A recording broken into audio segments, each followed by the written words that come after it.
Hello, everybody. I'm truly excited to be here. My name is Crystal Balkan, the CMO of JVMT, and today is our first podcast. Yes, yes. Woo! I, Celebration time. thanks to Crystal, she set all this up. She's amazing. She knows she's a guru. Thank you so much for setting this up. Appreciate it. No, thank you. And please, let me go ahead and introduce who's this handsome guy right here. His name is Sylvester Raymond. He is the CEO of JB Marketing Technologies, and he has over 30 years in technology and more than 10 years of executive level experience. He has previously worked with the Federal Reserve Bank. Let me just put that backwards. I'm just There you changing go. names here. No problem. The U.S. Chamber of Commerce, Gibson Healthcare System, and General Motor Warranty Division. He has been nominated for the BBB Torch Award for Business Ethics in 2022 that he just finished. So congratulations, Sylvester, for that. And he has recently been seen in San Diego Voyager, CBS 8, Univision, and all over 100 media outlets. Lastly, Sylvester is the inventor of the MAPP program, and he's a problem solver. Yeah. Hi, Sylvester. How are you? Hey, Crystal, how are you? Fantastic, fantastic. Well, I tell you, it has been amazing being able to work along with you. And let's not forget who you are, Oh, okay. right? That's important. This is a full-on team effort at JV Marketing Technologies. We created that way. I started it that way, and we continue that way. No one person can do everything in order for your organization to be strong. Crystal came on to our organization here in February, Mhm. and she's our chief marketing officer. She's got global experience. She's been on ABC, CNN, Boston Herald. She's been everywhere, all these multiple outlets before she even came here. She's an Amazon best-selling author. She's an international speaker. She's a legacy maker, guys, and she's my best friend in the whole wide world. That's what we can't write, but you can hear me tell you. But in the end, her mission is to lead by example, so that millions of people can really tap into their true talent that they don't even know about yet, and then better themselves. She definitely helps me to do that in my position as CEO. So thank you again, Crystal. I'm glad you're here. Thank you. Oh my God. Those some kind words from you. I appreciate you. I really just wanted to really point you out in a second because of all the years that I've had in technology and if in my career, I would say that this has been one of the most pleasant and the most pleasure work environment, but yet it's so much fun. Like we have so much fun here. We do.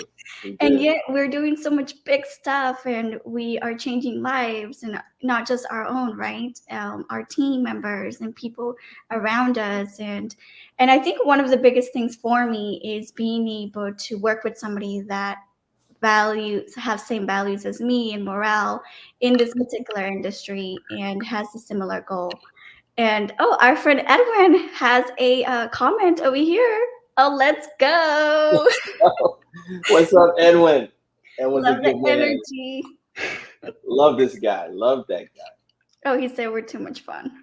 guy. We are. Yeah. But Remember, wait. I just want to say, remember when we went to LA for Super Bowl stuff? oh, that was so much fun. That was dope. Some people got to see it, but that was like some of the most fun ever.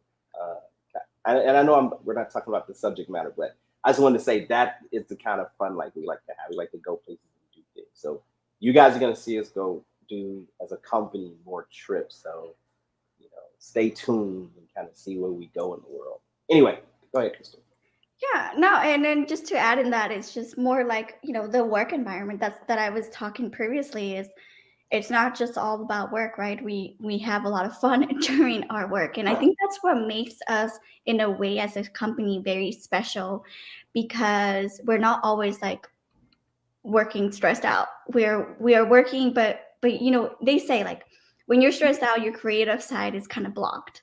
And so if you're having fun and you're enjoying what you do, but yet you're giving quality work back, you are able to think properly and be able to deliver what you need to deliver, as a team. And I think that's you, Sylvester, in all your years of experience that you've been in corporate and so forth, you've seen all kinds of different types of teams. So what you have created here for me it's very refreshing to see, because now what you've created is your own kind of legacy, right? You're creating a different kind of mindset that is letting me think, okay, down the road, this is something I would like to enjoy, and I wouldn't trade it for the world, right? Our freedom, our flexibility, our living life at the end of the day. You bring up a good point. Something that I like is and I believe this, and I've watched some of my mentors do it and build very successful organizations.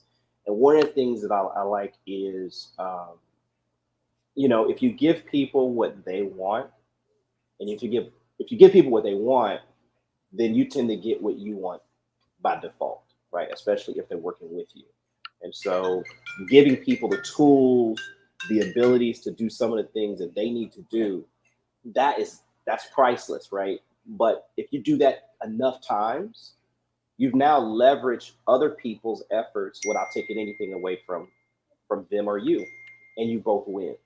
And so that's something that we really want to build here, is what you said, so that everybody can win. It's not just about Sylvester winning or JVMT winning or Crystal winning. It's about us winning as a group, and then our clients win because we're a strong company. So yeah, I like that part. You just made me think of that. Absolutely. And we all appreciate that. And like you were saying, it comes with a team, right? Everybody has their strengths and their ability. And one of your strengths is software development. Tell me a little bit how you even Started. started in software. Because Yes. we see you, we look at you like you're a beach guy from California. Hippie, let's go have fun. But Yeah. it doesn't fit the profile, Sylvester. What happened? How do you changed it? It's funny. Wow, that's a great question. I've never had it asked that way. So leave it to Crystal to be unique. And so always happens. So I started writing software when I was 14 years old. My brother, 3 years older than me, he was actually working for McDonnell Douglas out of high school, which is now Boeing. He worked in their automation department. Bring me books on programming, and I would, you know, look at them and go, oh, and then I figured I can make a computer do anything. About a year later, he was graduating high school and he was going into college, and he was, hey, what are you going to do when you grow up? And I said, I don't know, I'll be a carpenter or whatever. I don't know, something in labor. My friends were all doing that, and so he said, well, that's cool. There's nothing wrong with that. But do you know how much they pay people to do what you already know how to do? And I said, what do I know how to do? I can finger paint. I don't know what you're talking about. I'm 15. And he said, those books, the programming stuff. He says, I said, oh, he said they pay. I thought it was a game. I thought it was just playing a game. And so he said, no, let me show you my paycheck. So he showed me his paycheck. And I said, okay, I'm going to do that. And so that was sort of the beginning of it. And then, I've done other things. I've done other jobs. I've worked in banking, I've worked in mortgages, I've worked in sales, I've done other things. But it always brought me back to what my real passions were. And so some years later, I went through a Microsoft certification program in my 20s. And then I started going to school, and then a whole lot of other stuff happened. But then I was able to just sort of move up into organizations, consulting firms. I worked for Capgemini. I worked for the Federal Reserve Bank. With Capgemini, I worked for U.S. Chamber of Commerce. I've worked for Anheuser-Busch. I've worked for all these companies. I traveled all over everywhere for some of these companies. And so that's kind of where it sort of took off. And then I started to get into managerial roles, and I started to getting into less programming type things and more organizational structure type situations. Got into networking. So I've touched pretty much any and every phase of most of these areas, to the point where I know enough people in the industry that if I don't know something, which is a lot I don't know, I can reach out to a resource and say, hey, I need somebody that does blah, blah, blah, blah, blah, or I need to understand something. And I can sort of bounce it off that person, and that person gives me information. So that's been what the road kind of is, Crystal, if that answers your question. It does. And I think that's why I really enjoy working with you, is because you're so balanced in more than just technology. Your people skills, your sales, you're always mentoring me, and I really, really appreciate that. But my favorite part is when we're like sitting there in Zoom calls and qualifying people, and you come up like, "Oh yeah, I know what that is. I've worked for X. Oh, I know what that is. I've done," blah, blah, blah. And people are like, "Oh, you know what I'm talking about?" And so it's very refreshing, because a lot of times people think that we're in technology and that's all we know how to do. But in Yeah. reality, due to past experiences, you've been able to mold it in the way, and then now you have your own business. So how do you even started with JB? Yeah, so JB started in 2017 here in San Diego, and it's interesting. Um, you know, we had encountered, you know, companies, before I started JB. I was doing other consulting, and I was talking to companies that just they had these people had these beautiful ideas because mobile apps became huge. They really started to come into their own about 8, 9, 10 years ago, and now they're just exploding. And so we saw that kind of coming, and we wanted to be on the forefront of that. And so that's why I got involved with it. And then, but one of the things that we started looking at, and there's a Gartner report from 2014. It was reiterated in 2018, and then now in 2021, that 99.99% of them fail. And so for me, that was like a Jeff Bezos moment. Jeff Bezos recognized that online shopping was going to go exponential. And so for me, I was like, okay, if 99.99% fail, if I could figure out how to help them succeed, I might have a business. That might be a niche. And so once we sort of researched that, Crystal, and said, hey, wait a minute, they need the same things any other business needs to succeed. They need a business plan. They need a branding. They need marketing. They need all of these other things. And those are the things that have put them in a position to have a better opportunity at success. And so that's where the JV started. We didn't call it MAPP. We just called it, helping people get all their stuff together. And then we said, wait a minute, let's formalize this into a program.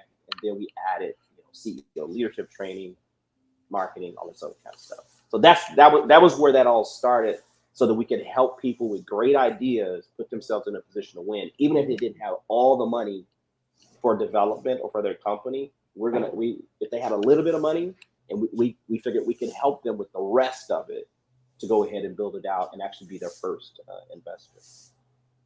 And that's beautiful, because you were able to tap into that area of like, all right, there's a problem here. How do we find a solution for it? Which is why I call you a problem solver. There's no coincidence here. But in our industry, a lot of times it's easier to just give what the person needs or wants. And so you were able to say, wait a minute, let's go ahead and educate people on what is truly happening and how we can help them progress with the tools necessary in order for them to move forward and be successful. Because at the end of the day, an application is just not an application. The application is actually a business. And when you present that to anybody that wants to invest into your business, they want to know, what's your business plan? What is your marketing and branding plan? What are all these things necessary in order for you to be successful, right? How are you going to go ahead and execute at the end of the day? So tell me a little bit more of some of the previous issues that you were seeing that got you into like, wait a minute, we need this, we need that. Well, I'll tell you, it made me think about something Henry Ford said. Henry Ford said, sometimes we think that customers know, they're always right, but they're not. They're absolutely not. So one example of that is 99.99% of them fail when it comes to mobile apps. So they can't be right. They're mostly wrong. I got to be honest with you. The public is mostly wrong when they think about building an app and having success with it. Henry Ford said it best. He said, if I had asked people what else they needed, they would have said more horses. Right? Because that's what they know. Right. That's what they know. It's not that people are stupid. It's just that that's what they know. But being a leader and an innovator and a problem solver, you have to think beyond what other people are thinking about. And so I had to think well beyond what other people were thinking, even other people in my industry, because other people in my industry, basically, you go to them, hey, I need an app built. They'll do some consulting with you about what the app should do and how it should work and all this other kind of stuff. But nobody's talking about what is your business. And so our paradigm shift was that we don't even want to talk about the app too much. We want to talk about what is your business idea. I always say to people, and Crystal, you've heard me say this multiple times, that the bigger piece is your business idea. Your app is simply another facilitator to help you accomplish whatever that big idea is. So, for example, let's use the example of Uber. What really was going on? Sorry, guys. What's really going on? That's a boss move right there. He doesn't stop. Yeah, just don't. What's really really going on? Yeah. Is with Uber is that you've got somebody before they built it, they said, wait a minute, we have an issue with livery, right? So livery or cabbing or taxiing, whatever you want to call it in the transportation industry, moving people around cities, right? And so somebody was already doing that. Taxis have been around for a long time. If you want to get a taxi, you can just pick up a phone, you can call them, right? And so, but what did they notice though, right? What did they notice looking forward? They looked at, wait a minute, yeah, you can pick up a phone, you can call them. But what they realized is that a lot of things were changing in the world. A lot of things were changing. So how can we streamline this process and make it easier and better, right? So cell phones, right? People just even talking on cell phones was becoming more prolific. It was happening more, right? So, okay, they looked at that. That was one indicator. The other indicator that they looked at is the internet was getting stronger. In other words, people being able to get a stronger or more bandwidth, if you will, into a cell phone, that was coming online. That was getting better, right? The internet was coming to phones, right? You tell me where you can find a phone on a street corner anymore, right? They noticed that business was going away. So what was that going to create? That was going to create a different opportunity for people moving people around cities. And so now they said, wait a minute. So we want to move people around. Notice I have not mentioned mobile app one time in that whole conversation. We need to find a solution to get people where they want to go quicker. So now they don't have to go to a Yellow Pages. They don't have to go to, how you doing, Fernanda? They don't have to go to a Yellow Pages. They don't have to go to a White Pages. They don't have to look for a phone book. They don't have to call anybody to get a phone number for a taxi company. They don't have to have it saved into their phone. They don't have to wait online to wait for a dispatcher to figure out where you are and then get the person to know where you're going next. That became, oh, we need to come up with a solution for this.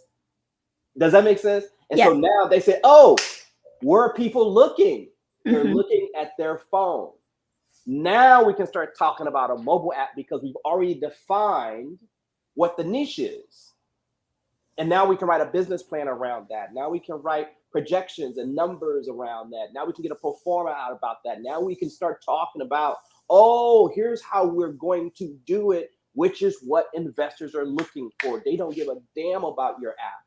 They care about, do you have a solution that is going to favorably affect their bottom line? How are we going to create revenue? How's this going to help the world? And how are we going to make revenue with this? And because you can identify that, now they're interested in your app. if that makes sense. So that's So what. in reality, all they don't have to bring all of that. All they have to come is start with just having an initial idea, and Yeah. then we make sure everything else is coming together. You know, when we did the Wrong Way Driver app, for example, that was the first one that we did is under quote unquote the MAPP program. It was the first one. And one and now it's you see this all over the United States now. We're talking Texas and Arizona and California and all these other places. But when Edwin, great guy, Edwin, when Edwin came to me and he said, "Hey, I just know there needs to be an app for wrong way driving because there's too many accidents and too many deaths." Now he had a background in transportation. He was an over the road truck driver. At one time, he also had a background in law enforcement and security. And he says, "I've seen too many of these accidents. Too many people die. Yeah. There should be an app for that." Now that's all he knew. He didn't understand how many apps do we need, who's our revenue generator, blah blah blah blah blah blah blah blah. We figured all of that out. So you're right. All you got to do is kind of like if you have it, the basic components of like there should be an app for blah, and you have a passion and you really want to get that done, and you believe that this is something you want to do. Oh man, y'all, you can see I can't stop talking about the MAPP program because I know what it can do for people. I know what it's doing for our current client. Absolutely. And that's the beautiful aspect of it. I think a lot of times what stops people is fear, right? A fear of, I don't know how to do any of this. I don't know where to start. I don't have any backup. I don't have any resources. I don't have any money for, or not any money, but like more than $100,000 in their bank account in order to create an application. But I think, and we live it time to time as we speak into different groups and different areas in the world, we keep getting the same answer from people. And people say, it's because my app's not ready yet. Yeah. And there's a miscommunication right there because at the end of the day, an app doesn't take that long to create. When it creates, it's everything else, like you said, the idea in order to go ahead and execute it in order to, go where we need to go. Yeah. So Yeah. what would you tell all those people that are constantly that maybe feel like not fear, but don't have support, or what would you tell them? Well, I would say, and if you can get accepted into our program, welcome to the family because it is a family atmosphere. We will work with you. You don't have to feel like you got to do it by yourself. I think that's one of the one big challenge is people feel alone. A lot of inventors are that way anyway. We feel alone in our thoughts and what we're doing. Sometimes people don't understand what we're doing or why we're doing it, and so we look crazy to a lot of other people. So if you feel like a misfit, join the team because that's us. We are the misfits. Yeah, we are the misfits. You are no longer So alone. you are no longer alone. You have found your tribe. But the other thing is that we've been doing this successfully for a while, and so we know how to do what we do. And then the other thing I would say, Crystal, is and I've seen it happen to people. It's happened to me in terms of I've had an idea about something and it was a really, really good idea. I didn't do anything with the idea and I looked at television or I walked out, I was in a store or something, and somebody had done the idea that I was already thinking of. They'd already done it. And I was like, wow, So I either listened to somebody else tell me that it wasn't going to work, or I just didn't do anything about it. Either way, it's my fault, right? Because I was the one that didn't move on it. I came up. Let me give you one. Can I tell you what ideas that I came up with, Crystal? I don't Yes, know if I ever please. told you. Yes. I don't think I've ever told you this one. Oh, this is gonna be fun. I had an idea that, and this was probably when my daughter was like 3. Yes, it's like 3 years old. She's 18 now, so it's like 15 years ago. And I said, man, it looks like the internet to phones is getting big. And I was talking to a buddy of mine who's also a technologist, and I said we should create a firewall for the phone. Security. And he was like, "Yeah, but phone, nah." And I'm not faulting him for what he thought. I'm faulting me for listening to him. I should have did it anyway. And so now what do you see? You see all these companies, you have firewalls, you have everything you have for your computer, you can have for your phone. And I started to see that happening, and I didn't do anything with that idea. I could have done it, could have created it, could have wrote the code, could have got it done. Another one was I talked to another engineer who is in electronics. He's more of an electrical engineer, and I said, you know what would be cool is if we had these charging stations, like electric charging stations, like if we had them in. I was thinking airports. That would be great, to have those. No, you can't really do that, and da da da da da. I'm listening to him, and I Mhm. never did it. And now you have them everywhere. People even pay to use those kind of services because they can charge their phone in those places. So my point is that it can happen to anybody, me, you, anybody. You can have an idea and just not do anything with it, and then somebody else will do it. But here's the thing I can tell you today is whatever this idea. One of the things about mobile apps, it makes because it's so virtual and it's mobile, it makes everything possible. Any idea you think you have in your head is almost possible. Have you seen that new app? Like you can test your heart rate and your blood pressure. Oh, You, yeah. Yeah.